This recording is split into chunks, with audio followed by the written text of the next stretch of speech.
Hello, my name is John Rose, and in this video I'd like to take a closer look at colonoscopies and why we don't want to put too much faith and trust in them. And there's several concerns I want to bring up right now. The first one right off the bat is whenever you do a colonoscopy, they always give you something, Go Lightly, New Lightly, or whatever they're using to flush everything out so they can check it out. And the problem with that is they're destroying the evidence that we're eating food that takes too long to go through our food tube. And remember what Victor Hugo said, that we have a serpent that lives within us, referring to what's inside the intestines.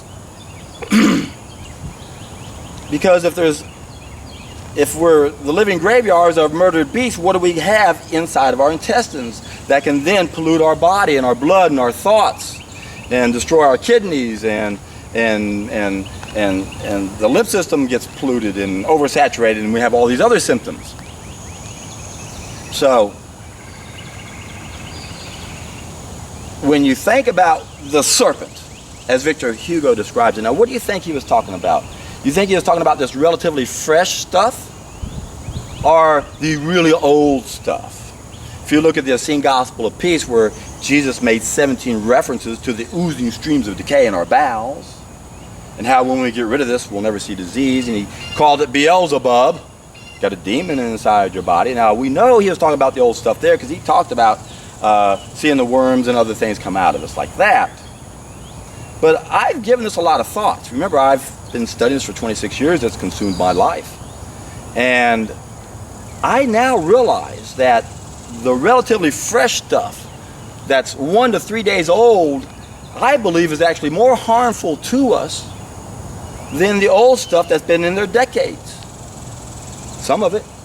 And I say that because it's a lot like the mercury in our teeth.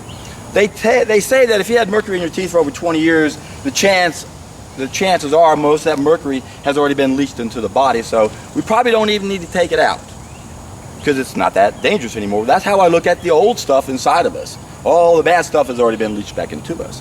So I am of the opinion that that relatively fresh stuff, where we know has a lot of bowel toxins that can lead to mental disorders like schizophrenia, that is more dangerous and is more of a serpent and affects how we behave more than the old stuff.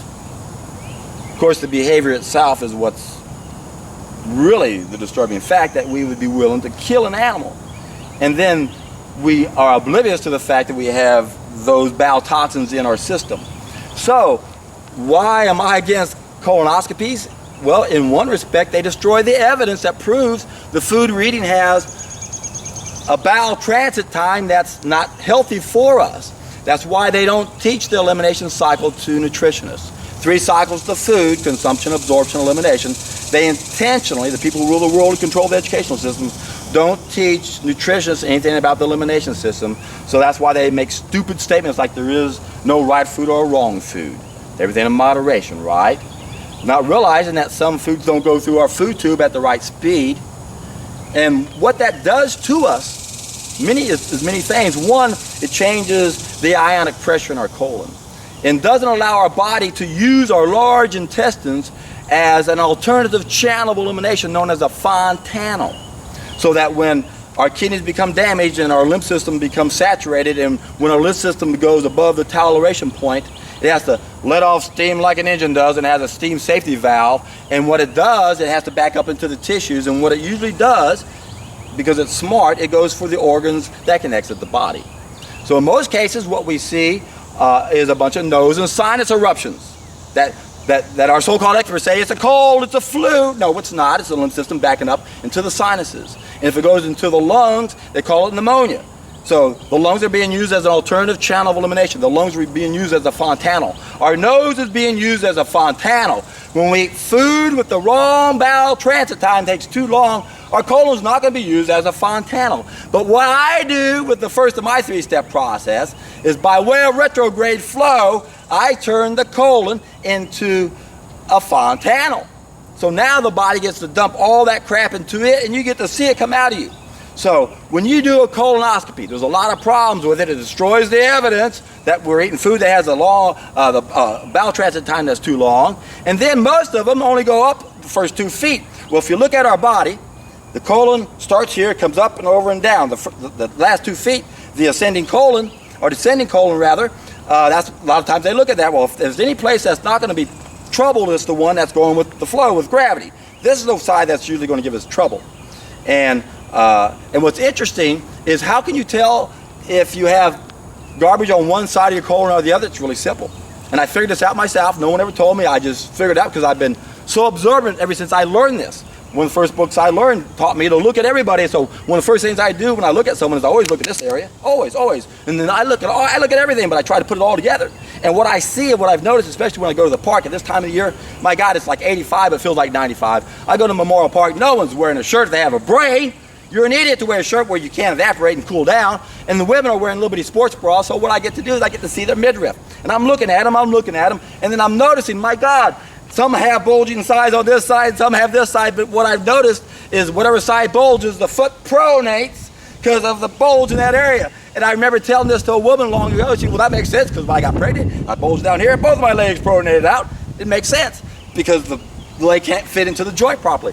So pay attention to your feet. If your feet are pronate to one side or the other, look down your belly, and you're going to find more crap on that side. So a lot of colonoscopies don't look at that area, and they never go up into the small intestine. So when you do a juice fast, you're going to turn your large intestines into a fontanel by way of retrograde flow. You're going to change the ionic pressure in the colon, and now the body will use the colon, as it always does when the lymph system is backed up, as a fontanel to get rid of the excess. Let's not use the sinuses anymore. I hope I don't use the lungs. It might kill you, especially you go to the doctors and they drug you and feed you. That's what will kill you. So not only are we going to turn our colon into a fontanel by way of a retrograde flow, because we're changing the ionic pressure in our colon, but we're also going to be flushing out all the stuff that's 22 feet prior to the large intestines and the small intestines. And a colonoscopy that never goes up and looks into what's in the small intestines. Now we have to think about this 30-foot food tube. You see, when you do a colonic, you only go up a few feet also, and maybe all the way around if you work it right.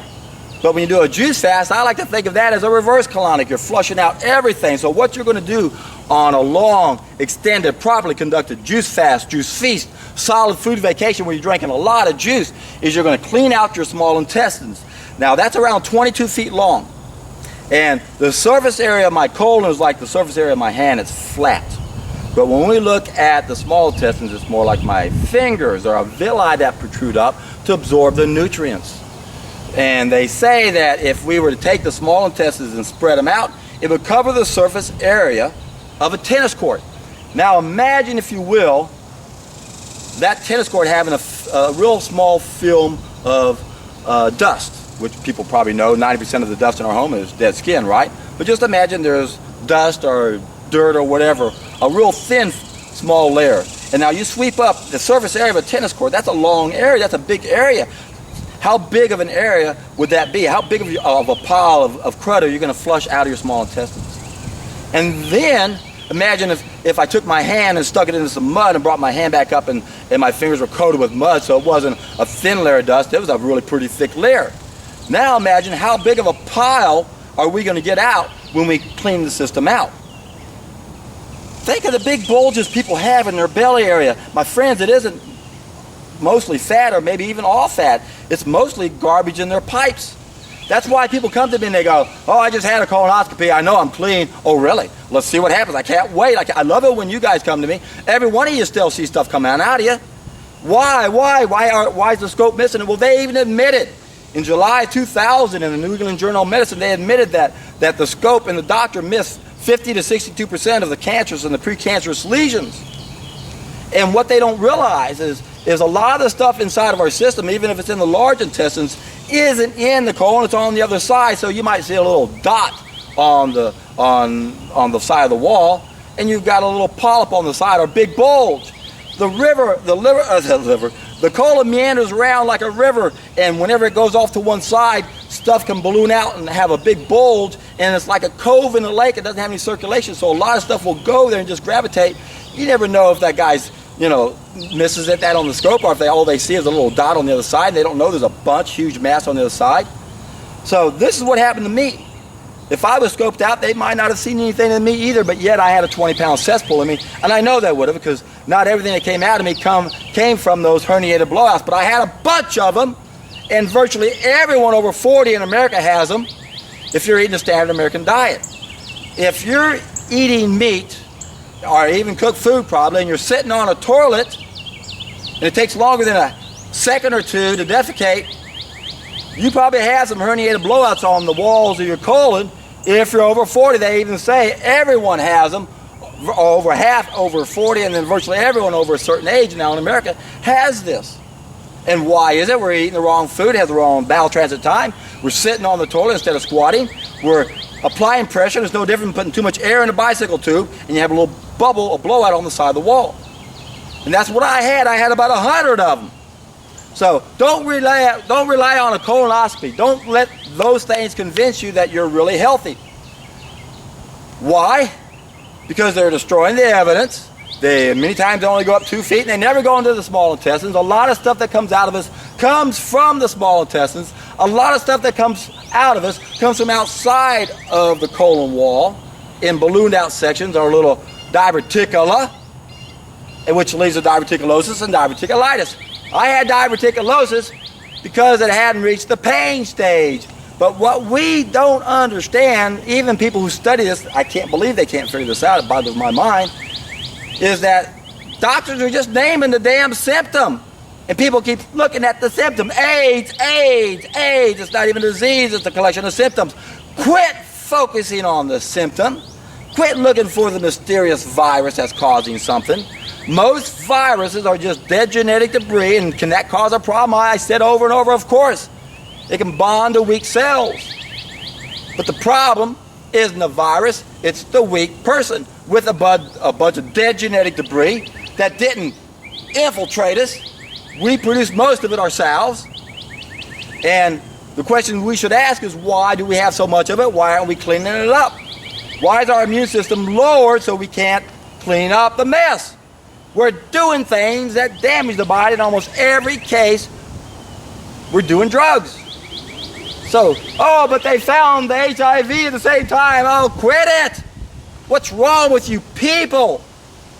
God, this one person's driving me bananas. Because they're smart, but they can't connect any dots. I've never seen this person connect one dot since I've known them. And now I'm really even questioning their motives, because now I've gone back and looked at things in a way I hadn't done before. And this makes you realize, man, you got to really, really be careful how controlled opposition works, because the ones that are going to get you are the ones you don't even suspect. So you better suspect everyone. I did that with someone recently, and I looked back at all the things they had done over the years, and I realized every time there was an agenda behind that if they were controlled opposition, and it fit. It fit. Does it mean they are? Not 100% sure, but man, it fit. Everything this person did was exactly what a person who was controlled opposition would do. And I didn't even consider that person controlled opposition, but the thing about controlled opposition is they're predictable. Everything they've done that I highlight, they've done a lot of things, but I'm observant, and I pay attention to certain things, and I keep track of them. And when I see like 5 of them, I go, oh my God, look at that. Boom, ba-doom, boom, boom, boom. Is that a coincidence? I know it's predictable, and I know this person is a predictable person to begin with. We all are to a degree, but some are even more so. But man, it really ties into controlled opposition. So, are gastroenterologists part of controlled opposition? Are they behind it all? Are they keeping this a secret? Is there more to the colonoscopy that meets the eye? I say that jokingly because I had the pleasure to work with one of you guys many years ago. I say pleasure, it would have been more fun had you seeked me out instead of your son, because your son knew me and he knew you needed this even though you're a vegetarian, and you thought you were clean because you were scoped out. I'll never forget what you said on day 21, and I'm going to confess to you, you were one of my worst students, as everybody is who doesn't actually hire me themselves and wants to do it and pays for it. So your son did this for you. So you weren't a very good student, but nonetheless, I really appreciate our conversation on day 21 when I asked you the same question I ask everybody every time I call them. Tell me what you did. How much went in yesterday and how much came out? What happened? And he told me, I had the largest bowel movement of my life. Where is this coming from? And I laughed and said, you're the expert, you tell me. You've been scoped. You didn't see anything, did you? You had your biggest bowel movement on day 21. So when people come out here and say, this old crap doesn't exist, I get just as infuriated with you fools, if not more so, than the ones that say raw food is not the way to go, that we should eat cooked starches. Our water fasting doesn't work, our juice fasting. You're attacking the truth. And there's a lot of you fools out there that say that. And one of them, I've tried to have an intelligent conversation with so many times, and God, he's such an arrogant little prick that it's impossible. And a lot of people know who he is because he does this to everybody. Thinks he knows it all, and yet he's missing some important pieces to the puzzle. And he came right out and said, oh, it doesn't exist. We've seen the colonoscopies. We know it doesn't exist. That's bullshit. I weighed 45 pounds of crap out of me. Don't you tell me it doesn't exist. I coach thousands of people. I coach little bitty skinny people who get scoped out. Don't you tell me it doesn't exist. Bullshit. It exists. Do it. If you have never done it and you don't know what you're talking about, do this. And if it doesn't happen, you'll be in a very elite group, less than 5%. It happens. I coach some of you guys. But the vast majority of you guys are full of shit. And you can prove it to yourself. Go down to my description box and do the first of my 3-step process. Within a week, a light bulb moment will go off because the average guy is going to lose 10 pounds and the average woman is going to lose 7 pounds. Hey, just go do a colonoscopy and you'll flush out the relatively current stuff because that's what you lose in the first couple of days. Everybody loses like 3 pounds the first day because that's what the juice fast does naturally, kind of what that colonoscopy is doing. But this way, you see what's going on, you figure it out. So, the one person that really got me on this one that says it doesn't exist, listen to his rationale, and this is what makes me lose all respect for the man because he has no sense of logic. This clown said, and this was his proof, we know old stuff doesn't accumulate down here because it's the same tissues that's on our mouth and we don't have anything in our mouths. Oh my God, you actually think that's a logical argument? You know meat takes 3 days to go through here. Are you trying to tell me when you eat a steak it takes 3 days to go from your teeth to your tonsils? You idiot, what kind of proof is that? Of course nothing's going to stick in our mouths. God, oh. We look for reasons, don't we, to not believe certain things. This is the same man that's afraid of enemas, anal retentive. You don't want to admit there's crap in there because it goes back to some potty training issues, doesn't it? Okay, yes. There are certain hot buttons I have. I'm not going to put up with this nonsense that we don't have stuff inside of us. A lot of people will say, oh, John, haven't you heard that when you do the psyllium bentonite shake, that's what the mucoid plaque is? There's no mucoid plaque. It's the psyllium bentonite shake magically turning into this. Why, no, that's poppycock. Because I didn't do any of that in the beginning. I didn't even do any enemas. The first 6 times I did this, I didn't do any enemas or herbs or nothing. And I was documenting the stuff comes out of me, and you see the definitions and grooves on day 11 and 10, and it gets your attention. Don't tell me this stuff doesn't exist. I know I coach little bitty people, 25 years old, 125-pound women, 5'4", 30 days into it, they're still pooping. And they were scoped out. Don't tell me this doesn't exist. I know it exists, both from personal and professional experience. So don't think a colonoscopy does anything. Remember, with a medical mentality, their idea of prevention is early detection. My God, does that make any sense? Mammograms, my God, does that make any sense? Let's squish your breast and radiate it, give it 1,000 times more radiation than an x-ray. That causes cancer. Don't use mammograms. That's not a solution. Early detection, bullshit. Now, does the colonoscopy do any harm? It does if you think you got a clean bill of health, any more than if you go have your liver checked out and they give you a clean bill of health. How can they say that? They don't know that. Your liver does too many things. There's no way they can tell you it has a clean bill of health. Now, they can look at the liver enzymes, the elevated liver enzymes in your blood and tell there's inflammation, but they don't know if it's congested. They don't know. And remember, the main thing doctors don't know, just like nutritionists don't study the elimination cycle, doctors don't study the sewage system in our body. Our body's nothing but a bunch of cells and two fluids: blood, the kitchen, the lymph system, the bathroom. Doctors don't study the bathroom. Nutritionists, they don't study the elimination cycle. So when you have a colonoscopy, what happens? They destroy the evidence. We're eating food that takes too long. Quit it, quit it, quit it. Eating starches, it takes too long. Eat fruits, it's out the next day, it's gone. It's the only food that wants us to eat it. We're supposed to eat fruit.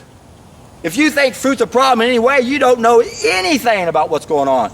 And I'm not saying people don't have problems with fruit. Of course they do. We're damaged. That's why we have two groups of needs. So how do we solve our problems? Well, respect our anatomical limitations. We have a species-specific diet. And find out how you're damaged. We already know society's damaged. We know the environment's damaged. We know that the chemical revolution came along and destroyed most of the B12 everywhere, and our foods are sterile. And the Industrial Revolution, according to Brian Clement, if his analysis is accurate, based on all of his observations, our small intestines has atrophied quite a bit because of the Industrial Revolution, because of processed foods. So, has our small intestines atrophied, and is that where we make our B12? I used to be under the belief that as long as you're clean, we should be able to produce enough B12 on our gums, and then it would be able to be absorbed. Because if we make it down here, it's too late. So I don't know. The body, there's a lot we don't know.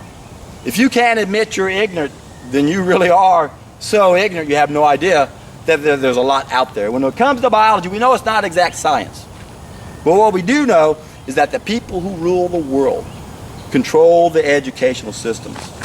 They make sure that they don't teach doctors the sewage system. They make sure they don't teach nutritionists the elimination cycle. And then when you go get scoped out, they destroy the evidence. They don't go up far enough.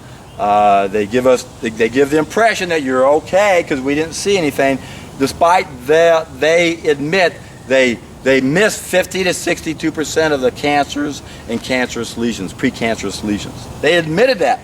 So might as well just flip a coin, right? You got better odds of figuring out if you got cancer by flipping a coin than you do by having a colonoscopy. Now, am I saying don't ever do that? No. If they can find something, yippee. But just because they find something in there, don't think that the solution is to snip it out.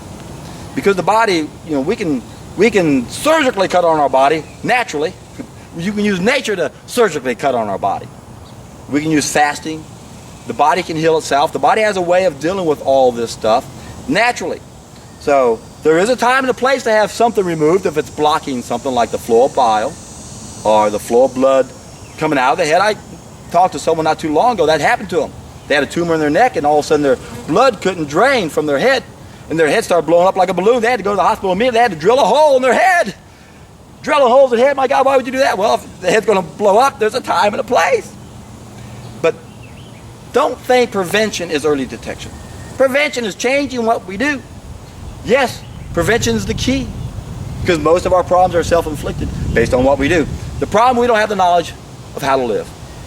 The biggest area we don't have is how to eat. And when we find out what it is, it's going to overwhelm us for the masses. So what do? Well, that's where you test an idea as time has come. It's stronger than all the armies in the world because it changes our mentality, and it can get us out of the hole we're in. And what I'm talking about is the first of a three-step process I perfected. By all means, listen to the Dr. Roba interview, watch the Deborah Duncan show. Get excited about this. There's a reason you need to get excited about this. This can transform your life in ways you have no idea, and I know because I coach a lot of people. And I see what it does to them. I've seen what it's done to me. And as soon as this happens to us, we realize, my God, if everyone could experience this, how much better of a world will this be? We could have paradise again. And it all begins by every one of us taking responsibility and quit looking for excuses. Quit using colonoscopies as a reason not to do a juice cleanse. I challenge you, just take 1 week out of your life. If you don't take 1 week out of your life, you are a first-class fool. And I can say that because that's what I said to myself. When I studied this, I said, my God, if any of it, if a fraction of it's true, I would be a first-class fool not to at least test it. 1 week, my friends. Light bulb's going to go off. You're going to still be pooping. Several months, an aha moment, and you're going to go, man, that was a treat.